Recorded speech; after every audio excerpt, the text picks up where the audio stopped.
Hi friends, ఈ వీడియోలో ఇప్పటివరకు జరిగిన పోలవరం ప్రాజెక్ట్ పనులు, అలాగే ఈ ప్రాజెక్ట్ పుట్టుక నుంచి ప్రపంచంలోనే వన్ ఆఫ్ ది బిగ్గెస్ట్ ప్రాజెక్ట్గా ఎలా మారిందో కూడా చూపించబోతున్నాను. సో సబ్స్క్రైబ్ చేసేస్తే ఇక వీడియోలోకి వెళ్ళిపోదాం. సాధారణంగా ఏ డ్యామ్ ప్రాజెక్ట్నైనా రెండు కొండల మధ్య కన్స్ట్రక్షన్ చేస్తారు.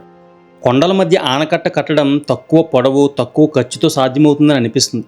కానీ పోలవరం విషయంలో అనేక సాంకేతిక, ఆర్థిక కారణాలు ఉన్నాయి. మొదట ఆనకట్టను పాపికొండల మధ్య లోతైన గాడ్లో నిర్మించాలనుకున్నారు. అలా నిర్మించడం వల్ల ఎడమ మరియు కుడి కాలువలను తీసుకువెళ్ళడానికి భారీ సొరంగాలు తవ్వాల్సి వచ్చేది. అలాగే గోదావరిలో వచ్చే భారీ వరదను పాపికొండల మధ్య ఉండే ఈ 300 మీటర్ల డిస్టెన్స్లో కట్టే ప్రాజెక్ట్ ద్వారా ఆపడం చాలా కష్టం. అలాగే ఇది అప్పటి సాంకేతిక పరిజ్ఞానంతో కూడా చాలా ఖరీదైన పని. అలాగే జల విద్యుత్ కేంద్రాన్ని కూడా అండర్గ్రౌండ్లో నిర్మించాల్సి ఉంటుంది. ఇది సాధారణ నదీ తీర విద్యుత్ కేంద్రంతో పోలిస్తే చాలా ఎక్కువ సమయం వ్యయం కలిగిస్తుంది. పోలవరం రూపకల్పన ప్రధానంగా 1970-80 దశకాల్లో ఖరారైంది. ఆ సమయంలో ప్రస్తుతం ఉన్న ఆధునిక టన్నలింగ్ టెక్నాలజీలు అందుబాటులో లేవు. అందువల్ల తూర్పు కనుమల నుంచి మైదాన ప్రాంతంలోకి ప్రవేశించే ప్రస్తుత స్థలాన్ని ఎంచుకున్నారు. ప్రస్తుత స్థలం నుంచి నీటిని గురుత్వాకర్షణ శక్తితోనే తూర్పు, ఉత్తర ఆంధ్ర ప్రాంతాలకు తరలించవచ్చు. కొండల మధ్య స్థలం ఎంచుకుంటే అదనపు లిఫ్ట్ వ్యవస్థలు లేదా పొడవైన సొరంగాలు అవసరమయ్యే అవకాశం ఉంది. కొంతమంది ఇంజనీర్లు పాపికొండల గాడ్లో ప్రత్యామ్నాయ స్థలాన్ని పరిశీలించి ఉంటే ఆనకట్ట పొడవు గణనీయంగా తగ్గేదని, ప్రాజెక్టు వ్యయం కూడా తక్కువే అవకాశం ఉండేదని వాదించారు. ఆ ప్రాంతంలో నది వెడల్పు సుమారు 300 మీటర్లు మాత్రమే ఉండగా, ప్రస్తుత పోలవరం ప్రాంతంలో నది వెడల్పు సుమారు 1500 మీటర్ల వరకు ఉంటుంది. ఒకప్పుడు గోదావరి ఈ డైరెక్షన్లో ప్రవహించేది. ఇప్పుడు డ్యామ్ని రివర్ డైరెక్షన్లోనే ఉన్న రైట్ సైడ్లోని హార్డ్ రాక్ ఏరియా, అలాగే కొండ కూడా సపోర్ట్ ఉండడం వల్ల మెయిన్ డ్యామ్ని ఇక్కడ కన్స్ట్రక్ట్ చేశారు. లెఫ్ట్ సైడ్లో ఈసీఆర్ఎఫ్ అంటే ఎర్త్కమ్ రాక్ఫిల్ డ్యామ్ని కన్స్ట్రక్ట్ చేసి రివర్ ఫ్లోని ఆపి మెయిన్ డ్యామ్ స్పిల్వే ద్వారా వరద నీటిని కిందకు విడుదల చేస్తారు. సుమారు 1500 మీటర్ల వైడ్ లెంత్లో ఇంత పెద్ద కన్స్ట్రక్షన్స్ చేసి వాటర్ని స్టోర్ చేస్తారు. ఈ ప్రాజెక్ట్ యొక్క నిల్వ సామర్థ్యం 194 టీఎంసీలు. ఇప్పుడు ఈ ప్రాజెక్ట్ సంబంధించిన డీప్ అనాలిసిస్లోకి వెళ్దాం. పోలవరం ప్రాజెక్ట్ అనేది నిర్మాణంలో ఉన్న అతిపెద్ద బహుళ ప్రయోజన జనవనరుల ప్రాజెక్టుల్లో ఒకటి. సాగునీరు, తాగునీరు, విద్యుత్ ఉత్పత్తి, వరద నియంత్రణ, నదుల అనుసంధానం వంటి అనేక ప్రయోజనాలను అందించడానికి రూపుదిద్దుకుంటుంది. ఈ ప్రాజెక్ట్ కేవలం ఒక ఆనకట్ట మాత్రమే కాదు, ఇది ఆంధ్రప్రదేశ్ భవిష్యత్తును మార్చగల సామర్థ్యం కలిగిన అభివృద్ధి ప్రణాళికగా పరిగణించబడే భారీ ప్రాజెక్ట్. ఇక ఈ ప్రాజెక్ట్ గురించి లోతుగా వెళ్తే, గోదావరి నది భారతదేశంలో గంగా నది తర్వాత రెండవ అతిపెద్ద నది. మహారాష్ట్రలోని త్రయంబకేశ్వర్ వద్ద పుట్టి తెలంగాణ, ఆంధ్రప్రదేశ్ రాష్ట్రాల మీదుగా ప్రవహించి బంగాళాఖాతంలో కలుస్తుంది. ప్రతి సంవత్సరం గోదావరిలో లక్షల క్యూసెక్కుల నీరు సముద్రంలో కలిసిపోతుంది.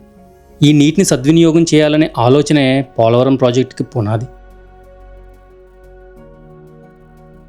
అసలు పోలవరం ఆలోచన ఎలా పుట్టింది? 1941లో ఈ ప్రాజెక్టుకు సంబంధించిన తొలి బీజం బ్రిటిష్ కాలంలో పడింది.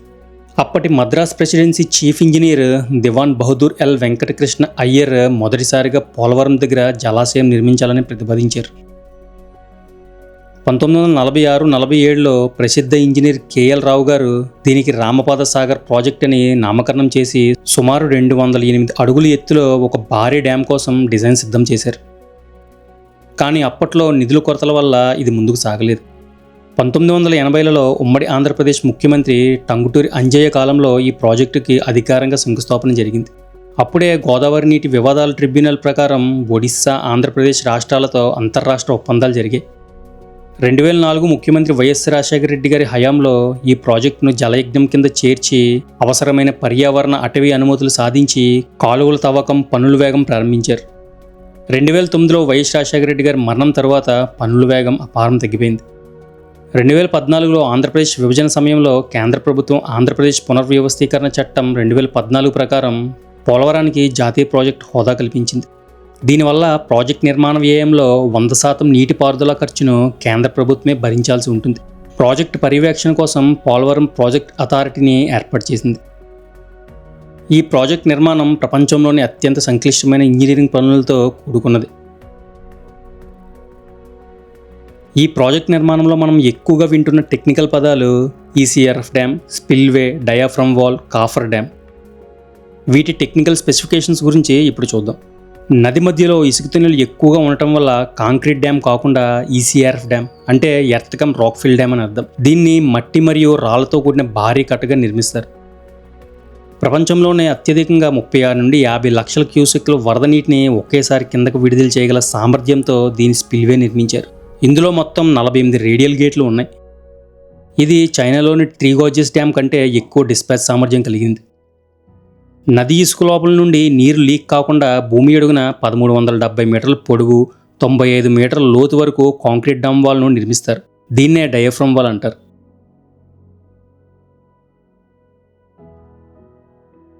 ఎడమవైపున ఏపీ జెన్కో ఆధ్వర్యంలో 80 మెగావాట్ల జనరేషన్ కెపాసిటీ కలిగిన 12 టర్బైన్లతో 960 మెగావాట్ల జల విద్యుత్ కేంద్రాన్ని నిర్మిస్తున్నారు.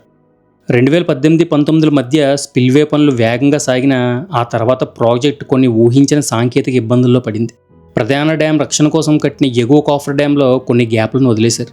2019 మరియు 2020లలో వచ్చిన అసాధారణ గోదావరి వరదల వల్ల ఆ గ్యాప్ల గుండా నీరు అత్యంత వేగంగా దూసుకు వచ్చింది. ఆ వరదల ఉధృతికి భూమి అడుగున ఉన్న ప్రధాన డయాఫ్రమ్ వాల్ తీవ్రంగా కొట్టుకుపోయి దెబ్బతింది.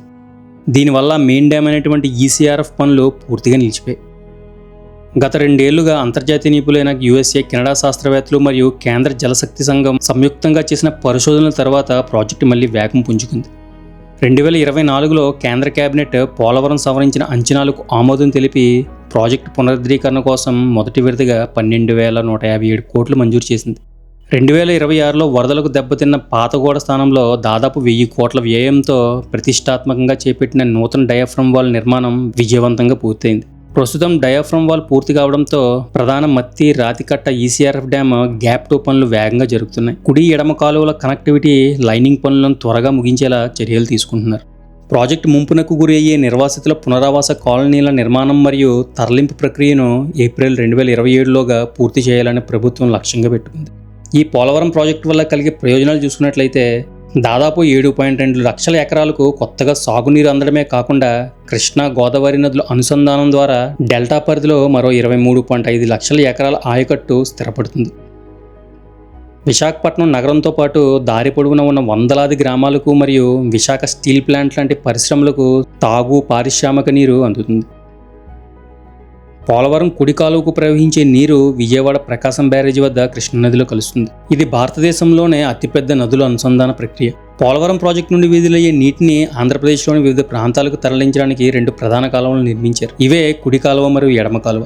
ఈ 2 కాలువలు కేవలం సాగునీటికే కాకుండా నదుల అనుసంధానానికి మరియు తాగునీటి సరఫరాకు అత్యంత కీలకమైనవి. పోలవరం కుడి కాలువ గోదావరి పశ్చిమ డెల్టా మీదుగా ప్రవహిస్తూ కృష్ణా జిల్లా వైపుగా సాగుతుంది. భారతదేశంలో మొట్టమొదటి భారీ నదుల అనుసంధానం ఈ కాలువ ద్వారానే సాధ్యమైంది.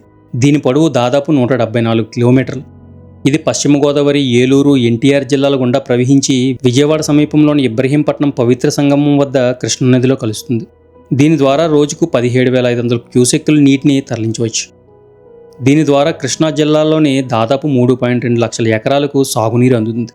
గోదావరి మిగులు జలాలను కృష్ణా బేసిన్కి తరలించడం ద్వారా ప్రకాశం బ్యారేజ్ కింద ఉన్న కృష్ణా డెల్టా ఆయకట్టును ఎండకుండా కాపాడుకోవచ్చు. దారి పొడవున ఉన్న వందలాది గ్రామాలకు తాగునీరు అందుతుంది. పోలవరం ఎడమ కాలువ గోదావరి తూర్పు వైపు నుండి మొదలై ఉత్తర కోస్తా జిల్లాలైన ఉమ్మడి విశాఖపట్నం వరకు ప్రవహిస్తుంది. పారిశ్రామికంగా తాగునీరు పరంగా ఇది అత్యంత వ్యూహాత్మకమైన కాలువ. దీని పొడవు దాదాపు 181 కిలోమీటర్లు. ఇది తూర్పు గోదావరి, కాకినాడ, అనకాపల్లి మరియు విశాఖపట్నం జిల్లాల గుండా సాగుతుంది. దీని ప్రవాహ సామర్థ్యం కూడా 17,500 క్యూసెక్లు. దీనివల్ల తూర్పుగోదావరి పరిధిలో దాదాపు 4 లక్షల ఎకరాల కొత్త ఆయకట్టుకు నీరు అందుతుంది. పెరుగుతున్న విశాఖపట్నం మహానగర జనాభా తాగునీటి అవసరాల కోసం ఈ కాలువ ద్వారా రోజుకు 23.44 టీఎంసీల నీటిని కేటాయించారు. విశాఖపట్నం స్టీల్ ప్లాంట్, ఎన్టీపీసీ మరియు చుట్టుపక్కల ఉన్న ప్రత్యేక ఆర్థిక మండళ్ల పారిశ్రామిక అవసరాలకు ఈ కాలువ నుండి నీటిని సరఫరా చేస్తారు. ఈ 2 కాలువలకు సంబంధించిన గరిష్ట తవ్వకం పనులు ఎప్పుడో పూర్తయినప్పటికీ కొన్ని చోట్ల లైనింగ్ పనులు, ఆక్వాడక్టుల నిర్మాణం మరియు సూపర్ ప్యాసేజ్ పనులు చివరి దశలో ఉన్నాయి. ప్రధాన ఆనకట్ట ఈసీఆర్ఎఫ్ డ్యామ్ పూర్తి కావడంతో పాటు ఈ కాలువల పూర్తిస్థాయి కనెక్టివిటీ కూడా 2027 నాటికి 100% సిద్ధం చేయాలని లక్ష్యంగా పెట్టుకున్నారు. పోలవరం ప్రాజెక్టులో ఉపయోగించిన సాంకేతికతలు భారీ కాంక్రీట్ నిర్మాణాలు, deep foundation technology, diaphragm wall, automatic గేట్లు, వరద నిర్వహణ వ్యవస్థలు భారత జలవనరుల రంగంలో ప్రత్యేక గుర్తింపు పొందాయి. పోలవరం ప్రాజెక్టుపై విమర్శలు కూడా వచ్చాయి. పర్యావరణ ప్రభావం, గిరిజనుల పునరావాసం, వ్యయ పెరుగుదల వంటి అంశాలను ప్రస్తావిస్తారు. అయితే మద్దతుదారులు దీన్ని ఆంధ్రప్రదేశ్ భవిష్యత్తును మార్చే ప్రాజెక్టుగా అభివర్ణిస్తారు.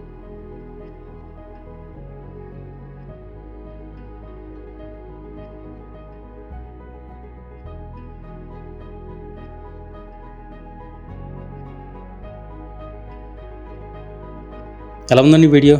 నచ్చితే లైక్, సబ్స్క్రైబ్ చేసి హైప్ కొట్టడం మాత్రం మర్చిపోద్దు. నెక్స్ట్ వీడియోలో కలుద్దాం. Thanks for watching.